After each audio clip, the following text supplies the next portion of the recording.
Good morning, all. Today we will discuss a topic on heat transfer. My name is Raj Shekaruni, Jain College of Engineering, Belagavi. The email ID and mobile contact details are given below. So today we'll be discussing a topic on heat transfer, which is natural convection.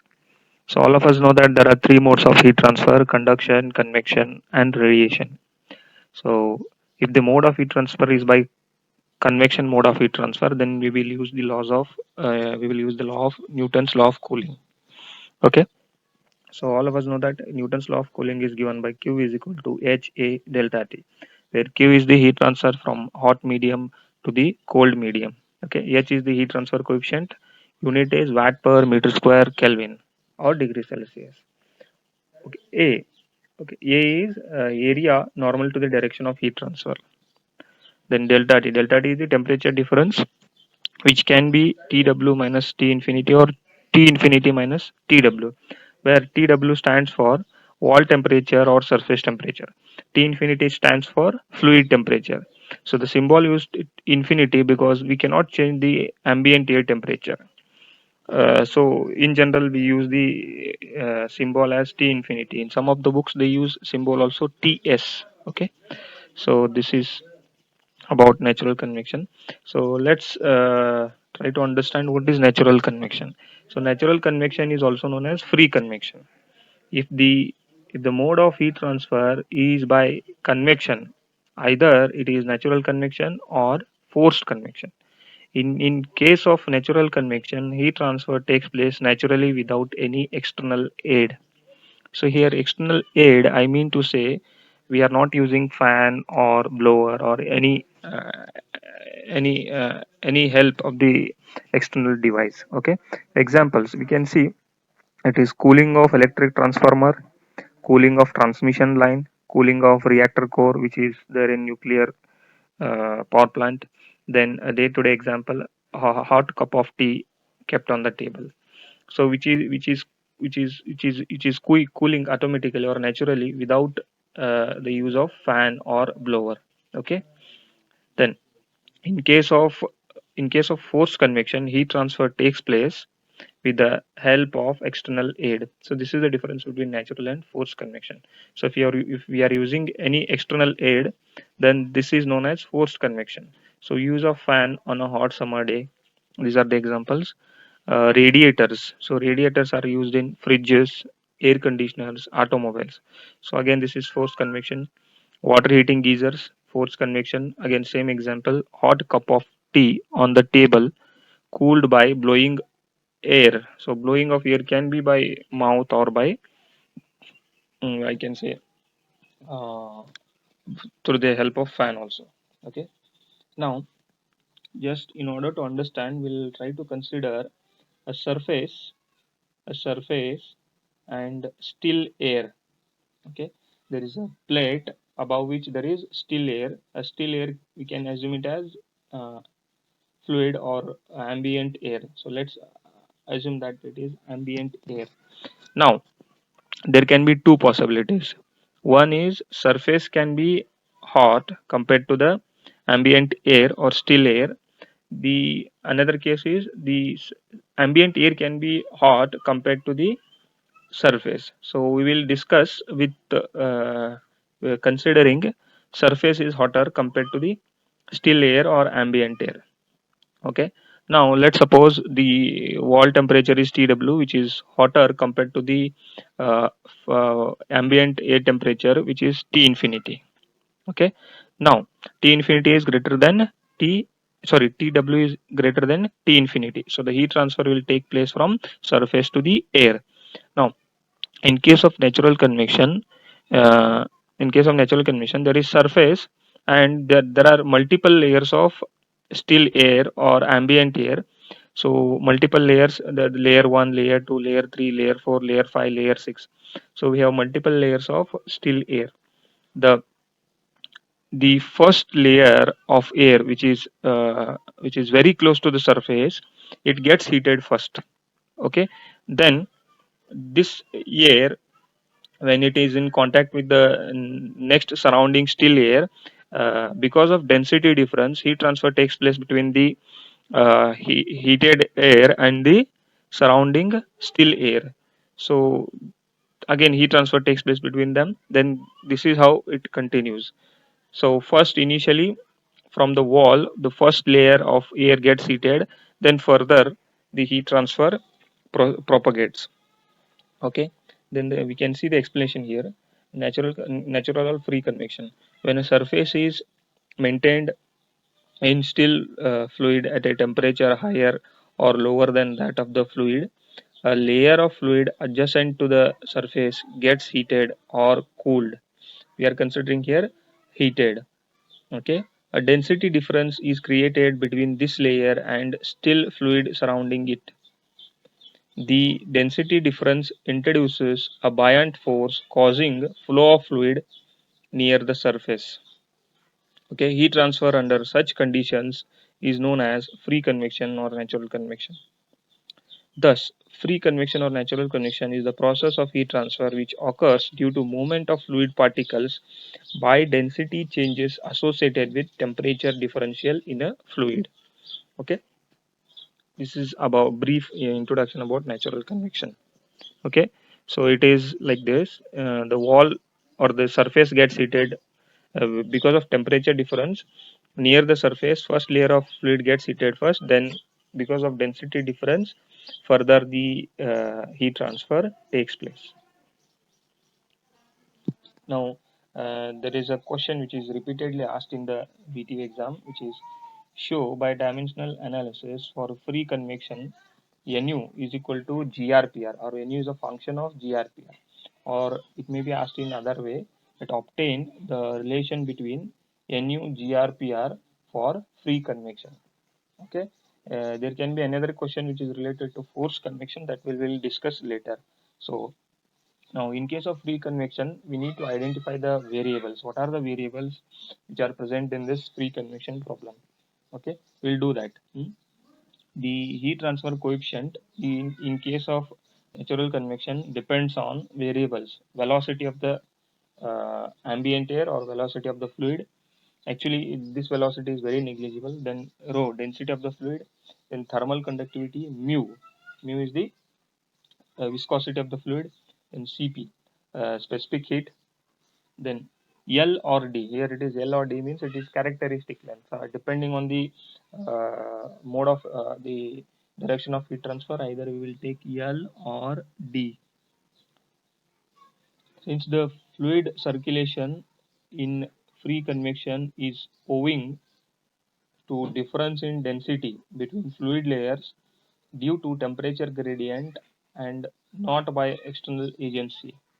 Therefore, velocity is no longer an independent variable but depends upon the following factors. Okay, in case of free convection, the fluid the fluid starts moving because of temperature difference. So it is not by the fan or by the air. The fluid velocity is because of temperature difference, as we discussed in the previous slide. Initially the surface is hotter, then the next layer of fluid gets heated, then the surrounding still air gets heated. So likewise the convection current is set up because of the temperature difference. Okay, you can see here one delta T, that is temperature difference, that is the temperature difference between the surface and the fluid. Then beta, that is coefficient of volume expansion of the fluid, which is given by 1 by delta T. We'll see that later. Then third, G, that is acceleration due to gravity. So together these things are uh, required, or these things are considered as they are responsible for velocity of the setting up velocity in the natural convection. B G delta T is considered as one physical factor.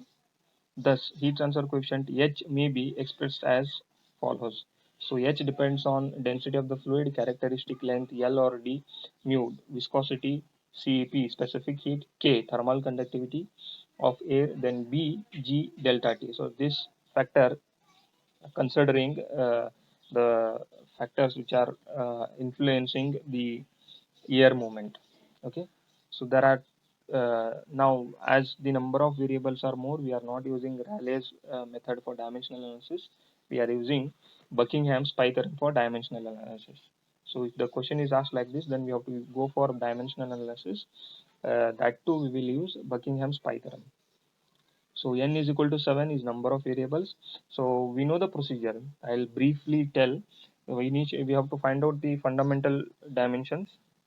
So in the problem, as the problem is thermal problem, so we have four fundamental dimensions. We have four fundamental dimensions, that is mass, length, time and temperature. Mass, length, time.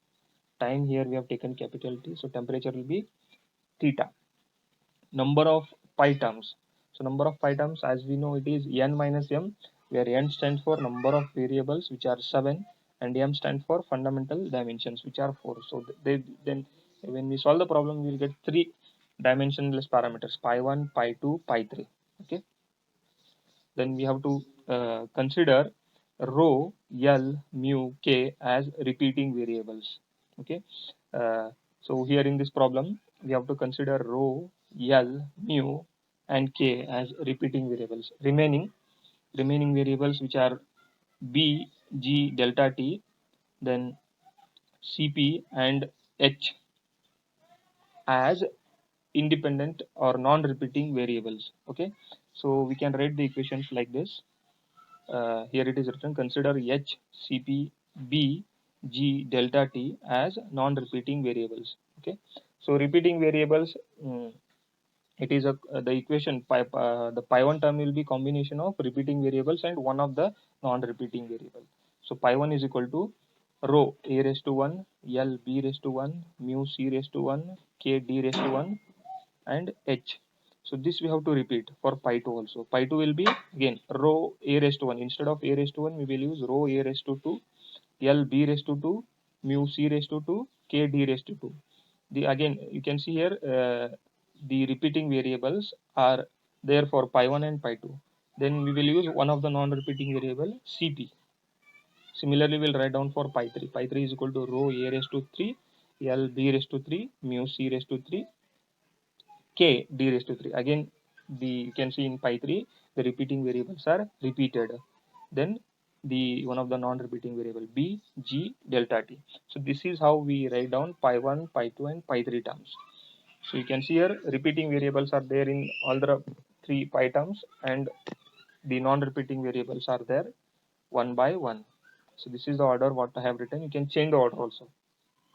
So here you remember one thing: A1, B1, C1 are the constants which you have to find out and substitute back in this equation, so that we get uh, one of the equations for pi 1 term. Similarly, you have to find out A2, B2, C2, D2 by solving and substitute back in this pi 2, so that we get second equation. Similarly, solve this third equation for A3, B3, C3 and D3, get the value, substitute back, and get the third equation for pi 3. So the solution procedure is simple. I hope everybody knows it. So before this, we have to find out the dimensions for all the variables. So we'll do that. So express variable dimensions in terms of MLT. So write down rho, as we know that this is density of the fluid, unit is kg per meter cube. So this has to be expressed in the form of MLT. M raised to 1, L raised to minus 3. M raised to 1 stands for mass. Mass is only one term. We have uh, distance or meter cube. It is in the denominator. It is 3 times. So L raised to minus 3. Then there is no time term. There is no temperature term. So simply we can write ml raised to minus 3. Similarly, L is meter. Just write down L raised to 1 or L. Then we know that viscosity or dynamic viscosity of the fluid, the unit is Newton second per meter square. So this has to be expressed in form of MLT. Then again thermal conductivity, again this is expressed in the form of MLT and theta, because there is temperature term involved. Then similarly H, Cp and B, G, delta T. So these are all expressed in the form of MLT. Now we'll use them in the equations pi 1, pi 2, pi 3 in order to get the solution. So pi 1 term, m raised to 0, L raised to 0, T raised to 0. This is the substitution for pi 1. As pi 1 term is non-dimensionless, we don't have any m term L term or T term. Then density raised to A1. So for the density we have substituted ml minus 3 ml raised to minus 3, we know that. Then for L we have substituted uh, L. For L we have substituted as L because L raised to 1 meter. Then mu, for mu we have substituted it as m L raised to minus 1 T raised to minus 1. Then K, the K again for unit of K we know, from the unit of K we have obtained this MLT and theta form. Then for H also we have substituted m T raised to minus 3 theta raised to minus 1. So in this way the substituting the MLT form for this equation, pi is equal to rho raised to a1 L raised to b1 mu raised to c1 k raised to d1 and h. So we get this equation converted in the form of MLT. Then again here we will consider m term first, then L term, then T term. Okay, we will equate the powers of m term, L term and T term. So you can see here equating the exponents or powers of m, L, theta and T and theta respectively. Initially we started with m raised to 0. So you can see here in the LHS m raised to 0. Then in the RHS m raised to a1. a1 is written here plus. In this term there is no mass term. So 0 plus c1. Here we have m raised to c1. So c1 is written as it is plus. In this term m raised to d1 plus 1. So m raised to 1. For the non-repeating variable, we are not using any power or index. Okay, so 1. So when we solve this, similarly, when we write down it for L, T, and theta, we will get the values of A1, B1, C1, and D1. So when we substitute back in the pi equation, pi 1 is equal to rho raised to A1, L raised to B1, mu raised to C1, k raised to D1 into H. So you can see here for A1 we have got the value as 0 after solving. For B1 we have got the value of 1 after solving. For C1 we have got the value as 0 after solving. For D1, that is k raised to D1, we have got the value of minus 1 after solving. So when this is substituted, we will get pi 1 is equal to HL by K. So we know that pi 1 which is equal to HL by K is also NU. So NU is equal to HL by K. We got this first equation. Then similarly, we'll repeat the same procedure. So the equation is pi 2 is equal to rho raised to A2, L raised to B2, mu raised to C2, K raised to D2 into the non-repeating variable. Here we have taken it as CP. So CP is the non-repeating variable. So again, express the equation in terms of MLT with power. Then again, you can see here expressing rho with ML and its power. Then again L. Then again for mu. This is the conversion in terms of MLT. Again for K, it is converted in terms of MLT and theta. And this is for CP. So again, you have to repeat the same procedure and find out A2, B2, C2 and D2 values, substitute back in the pi 2 equation. So when you find out the values of A2, B2 and D2, substitute back them in the equation, we will get pi 2 is equal to mu Cp by K, which is nothing but Prandtl number. So first with pi 1 we got Nusselt number, for second we got Prandtl number. Then when we solve the third pi term again, which is pi 2 is equal to rho raised to a3 rho raised to a3 L raised to b3 mu raised to c3 k raised to d3 into b g delta t. So again express all these terms in terms of MLT. So here m raised to 0, L raised to 0, t raised to 0. Similarly express this. So we'll go to this pi 3 term. It is expressed, and when we solve individually m term, L term, t term using the exponents or powers, we will get the values of A3, B3, C3 and D3. When we substitute back them in this equation, we will get this expression pi 3 is equal to G beta delta T L cube nu square. So here we have substituted rho by mu as nu, which is kinematic viscosity. So pi 3 is gr, which is Grashoff's number. This expression is nothing but Grashoff's number. So from the pi terms, pi 1, pi 2, pi 3, so from equations 4, 5 and 6, we can write down pi 1 is equal to pi 2, pi 3. Depending on the requirement, you can change them, change the order. Pi 2 is equal to pi 1, pi 3, or any ways. So here we have taken the order as pi 1 is equal to pi 2 into pi 3. So nu is function of GRPR, or it can be written as nu is equal to C into GRPR. So this is how, with the help of dimensional analysis, we get the relation between nu, GR, PR. Okay, this question is repeated in VQ many times. So practice this derivation, you will get easily 8 to 10 marks. Thank you.